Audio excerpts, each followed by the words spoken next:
아내가 운전면허를 딴 것은 1998년 3월. 내가 운전면허를 딴 것은 2004년 가을 무렵의 일이었다. 횟수만 놓고 따지자면 아내가 나보다 훨씬 경력 출중한 운전자여야 하지만 세상 일이 어디 그런가.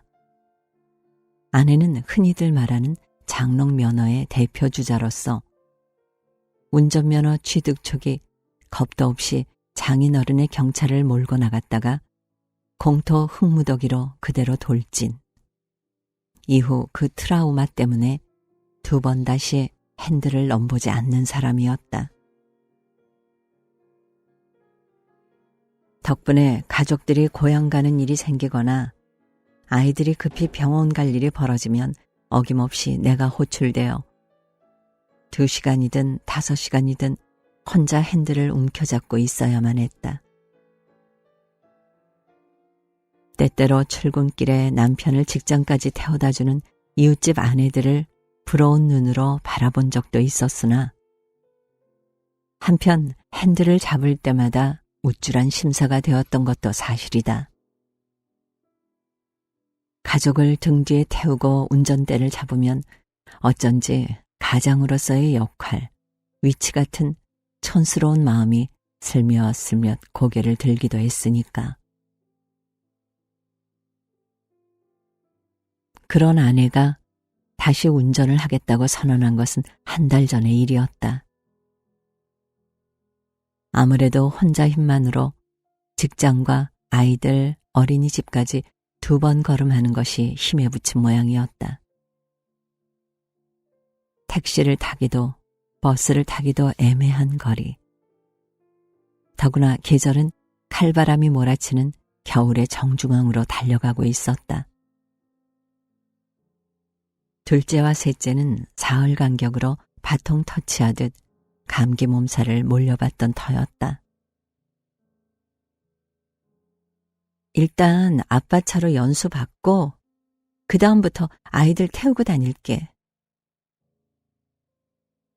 아내는 당분간 장인어른의 경차를 몰 계획을 세운 모양이었다. 그게 더 힘들지 않겠소? 나는 조금 걱정스러운 목소리로 물었다. 학원 강사한테 도로 연수 신청해 놨어.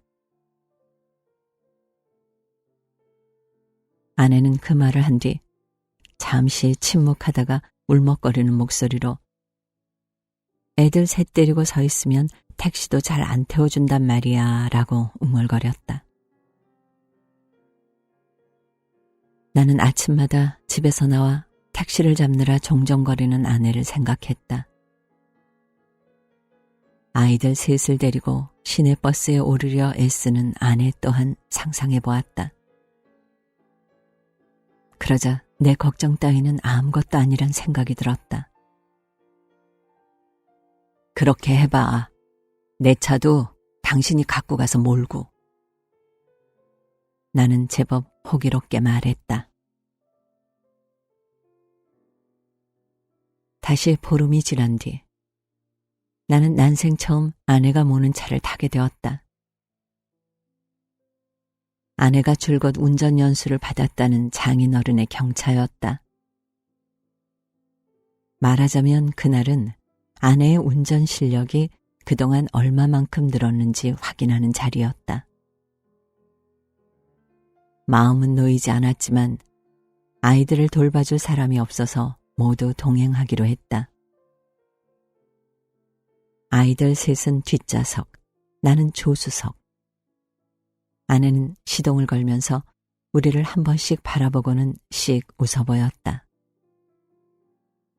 이거 괜히 긴장되는걸. 아내는 농담처럼 말했지만 정작 긴장한 건 나와 아이들이었다. 아이들은 평상시와 다르게 안전벨트를 맨 채 얌전히 앉아 앞 유리창만 바라보았다. 나는 조수석 무늬에 달린 손잡이부터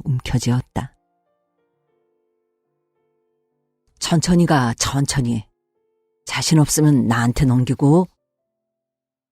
내가 말하자마자 아내는 기어를 변속하고 급하게 차를 출발시켰다. 동시에 막내는 딸꾹질을 하기 시작했다.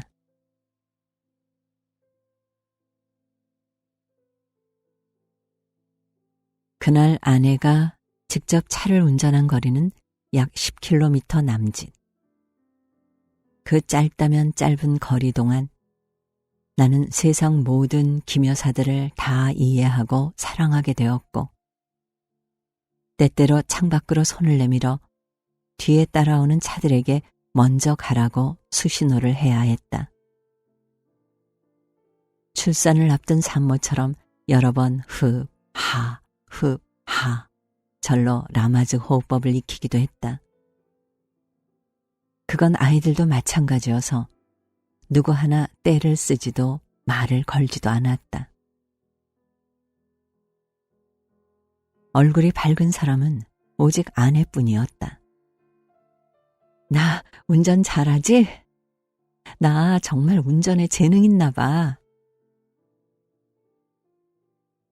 아내는 내게 차 언제 갖다 줄 건지 다시 한번 확인했다. 나는 그냥 뻣뻣하게 굳은 허리로 가만히 앉아있기만 했다. 재능이 자신감에서 나오는 거더냐. 그저 묻고 싶었을 뿐이었다.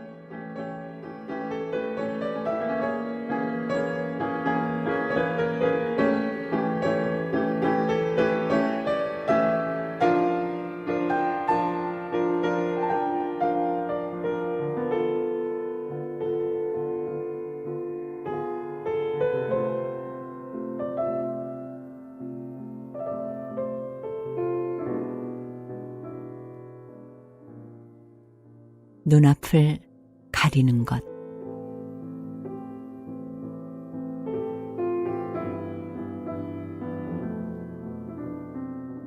고향에 계신 아버지는 컴퓨터나 스마트폰 같은 기기들과는 영 사이가 안 좋은 분이다. 이른을 넘긴 연세지만 카톡으로 손자들과 대화도 하고 인터넷 메일로 자식들과 안부를 주고받는 아버지 친구분들도 종종 봐왔던지라 실제로 아버지 친구 중 한 분은 나에게도 정기적으로 메시지를 보내시고 또 어느 때는 당신이 찍은 동영상까지 첨부해 보낸다. 나도 하지 못하는 것을. 몇 번 권유한 적이 있었으나 그때마다 돌아오는 답은 매번 이런 것이었다. 거 배워봤자 못 쓸 때가 있다고. 정신만 사납지. 그렇게 말씀하시는 아버지를 보니 한편으론 이해되는 것도 없지 않았다. 아버지는 이제 더 이상 낯설고 새로운 어떤 것을 배울 여력이 없으시구나. 평생 낯설고 새로운 것을 배우고 익히느라 애쓰셨는데 이른이 넘고 기억력도 자꾸 흐릿해지는데 또 무언가를 배워야 한다니. 아버지에게는 그것이 스트레스로 다가올 수도 있겠다는 생각을 했다. 그래서 나 또한 그 뒤로는 그런 말을 일절 꺼내지 않았다.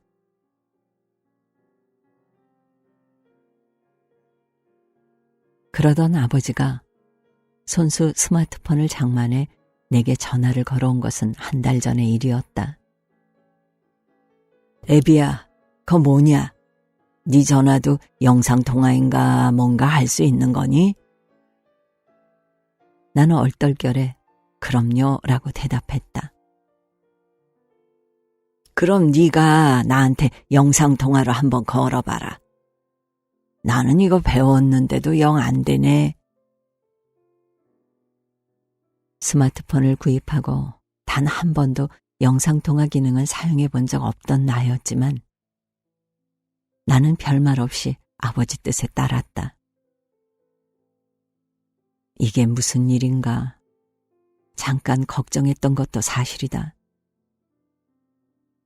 잠시 뒤 내 스마트폰 가득 아버지의 영상이 떠올랐다. 후에 어머니에게 들은 바로는 아버지가 친목계 자리에 나갔다가 스마트폰으로 손자들과 통화를 하는 친구분의 모습을 보고는 그 다음 날인가 바로 스마트폰을 구입했다는 것이다. 그러니까 아버지의 스마트폰 구입 목적은 오로지 손자들과의 영상통화, 손자들의 얼굴을 보는 것, 그것이 전부였던 것이다. 그리고 그런 의도에 따라 아버지는 사흘에 한 번꼴로 내게 전화를 해오셨다. 아버지는 영상통화가 연결되면 곧장 첫째나 둘째 바꿔라 라고 말씀하셨다. 아이들이 씻거나 놀이터에 나가 있을 경우엔 바로 통화를 끊으셨다. 아니, 그냥 저하고 통화하시면 되잖아요 라고 볼멘 목소리로 말씀드리면 그래, 그러면 영상통화 끊고 일반 전화로 걸어라 라고 하셨다. 아이들도 할아버지와의 영상통화가 신기한지 서로 자기가 먼저 통화를 하겠다고 스마트폰 카메라 앞으로 얼굴을 내밀었다. 아버지가 계신 원주에서 우리 사는 전라도 광주까지는 대략 300km가 넘는 거리. 멀다는 이유만으로, 바쁘다는 핑계만으로 1년에 4-4번 뵙는 게 전부였는데 스마트폰 덕분에 일주일에 3-4번 이상 얼굴을 마주하게 되니 이런, 나는 갑자기 효자가 된 기분이 들었다. 그 기분 때문인지 몰라도 나는 아버지보다 더 자주 아버지께 영상통화를 걸었다. 헌데 지지난주부터 아버지의 스마트폰이 말썽을 부리기 시작했다. 분명 전화 연결은 되었는데 아버지의 음성은 들리지만 아버지의 모습은 흑백 처리된 것 마냥 나오지 않았다. 우리 모습은 보이세요? 나는 스마트폰 카메라를 조절하며 물었다. 너흰 잘 보여. 내가 이거 버튼을 잘못 눌렀나 봐. 내 모습은 안 보이지? 아버지는 그렇게 말씀하시곤 넌 좀 빠지고 애들이나 바꿔줘라 라고 덧붙이셨다. 그래서 나도 그런가 보다 했는데 그게 또 전부는 아니었다.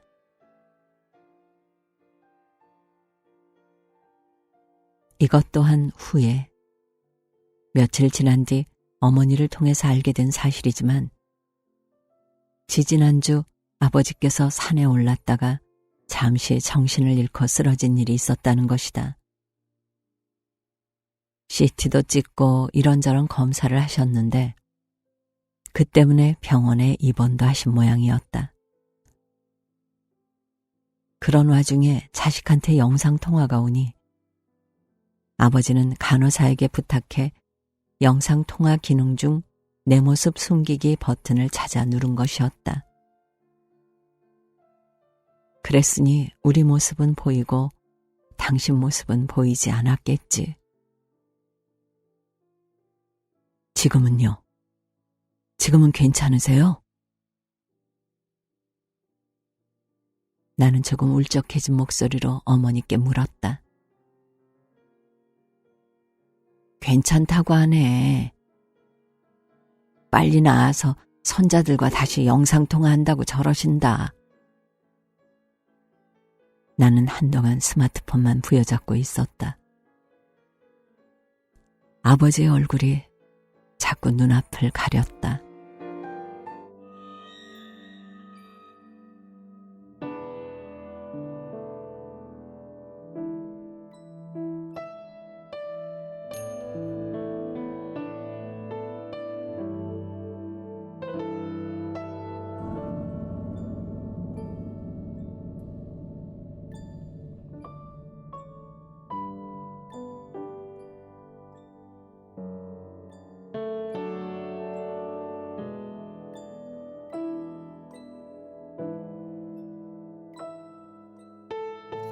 겨우내 우리 가족의 온기를 지켜주었던 보일러가 넉 주 전에 덜컥 고장이 나고 말았다. 거실 전등 스위치 옆에 달려있던 컨트롤기가 제대로 작동하지 않아서 그것만 교환하면 되겠거니 생각했는데 보일러 기사님 오시기 전 전화로 문의를 해봤더니 25,000원이면 된다고 했다. 점검 결과 보일러를 통째로 갈아야 한다는 처분이 내려졌다. 교체 비용은 80만 원.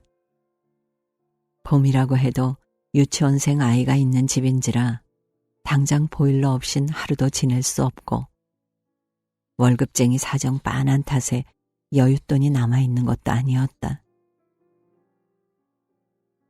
어찌어찌 카드 할부로 보일러 교체 비용을 내고 보니 한숨이 절로 나왔다. 물론 아이들 앞에선 호탕하게 보일러가 화가 많이 났나 보구나 했지만 바로 전달엔 8년 넘게 고장없이 잘 굴러다니던 자동차가 대대적인 수리에 들어가 그 또한 카드로 비용 처리를 했고 그 전전달엔 어머니의 보청기 비용이 그와 더불어 아버지의 임플란트 비용이 무슨 가난한 집 제사 찾아오듯 줄줄이 이어졌다. 그렇다고 아파트 대출금도 아직 많이 남아있는 처지에 또다시 대출을 일으킬 순 없는 노릇이고 해서 평소보다 조금 더 무리해서 일거리를 받기 시작했다. 소설에 집중한답시고 가급적 외부 일정은 잡지 않으려고 했지만 상황이 상황이다 보니 가만히 책상에 앉아서 내가 원하는 일만 할 수는 없는 형편이었다. 그건 같은 시대를 살아가고 있는 다른 수많은 아버지들의 처지와 비슷한 거니까 억울할 것도 서러울 것도 없는 일이었다. 그나마 나는 대부분의 시간을 책상에 앉아서 일하고 있으니 다른 아이들에 비하면 사정이 나은 편이었다. 직장에 다니고 밤에는 대리운전을 하는 아버지들, 새벽에 신문을 돌리고 몰려오는 잠을 쫓으며 또 다른 일을 하러 나서는 아버지들을 나는 제법 많이 알고 있었다. 그것들을 모두 감내하면서 티내지 않으면서 가만히 식구들의 입에 밥이 들어가는 순간들을 지켜보는 것이 아버지의 자리라는 것을 나는 뒤늦게 깨우쳤다. 뒤늦게 깨우친 인간이 엄살도 많고 허풍도 심한 법. 고작 보일러 교체 비용, 어머니 보청기 비용, 아버지 임플란트 비용을 대놓고 혼자 낑낑 애를 썼다고 지금 여기에 티를 내고 있는 것이다. 그렇게 티를 내는 와중에 서울로 작은 강연을 하러 가게 되었다. 한글을 배우고 있는 외국인 유학생들을 상대로 하는 강연이었는데 강연 시간도 퇴근 뒤로 잡혀 있었고 주제도 그리 어렵지 않아 바로 승낙을 했다. 강연료를 먼저 물어봤어야 하는데 쭈뼛쭈뼛 그만 묻지 못했다.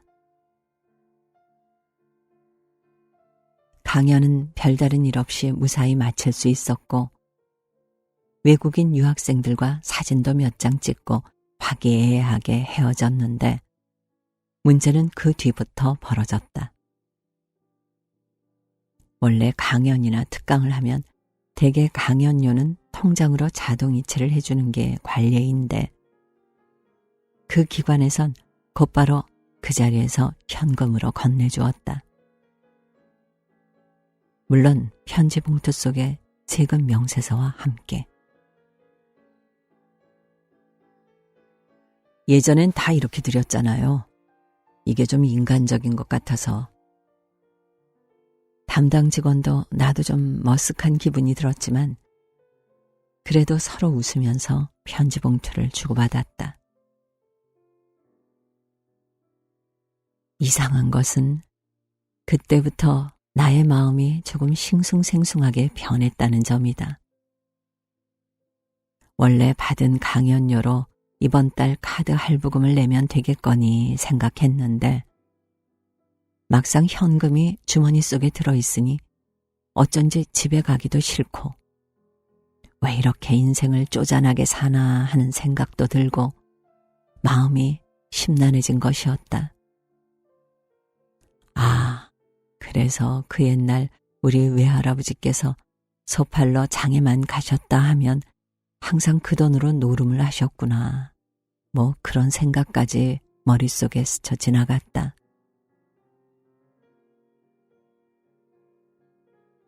어찌어찌 다시 광주로 가기 위해 고속버스 터미널에 도착은 했지만 쉬 발길이 떨어지지 않았다. 누구 아는 사람과 술 한잔 마시고 싶은 생각, 계획 없이 다른 도시로 여행을 떠나고 싶은 생각, 영화라도 한 편 보고 갈까 하는 생각들이 머릿속을 떠돌아다녔다. 그렇게 몇십 분 동안 호남 고속버스 터미널 주위를 맴돌고 있을 때 그 아래 지하 상가에서 내 발길을 간신히 잡아준 곳이 있었으니 바로 아동복 매장이었다. 정확하게는 아동복 매장을 지키고 앉아있는 내 또래의 남자.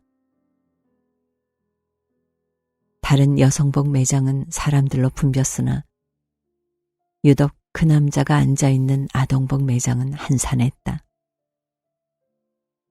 진열된 옷이 몇 벌 되지도 않았지만 그 앞에 앉아있는 남자의 얼굴이 너무 피곤하고 고단해 보여 금방이라도 잠이 들 것만 같아 사람들이 그 앞을 피하고 있다는 느낌마저 주었다.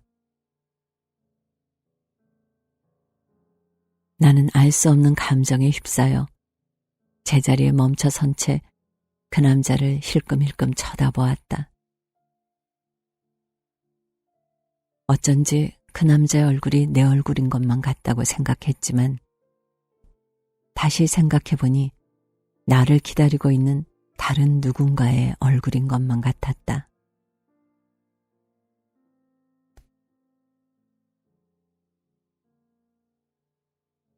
나는 그날 그곳에서 아이들 옷 11벌을 사서 집으로 돌아왔다. 아내와 아이들에겐 이의 또 한 번 이거 말이야 터미널 옆 백화점에서 하면서 허풍과 엄살을 떨었다. 어쨌든 나는 아버지니까. 어쨌든 나는 아버지의 자리를 배워나가고 있으니까. 나는 허풍과 엄살이 당연하다고 생각했다.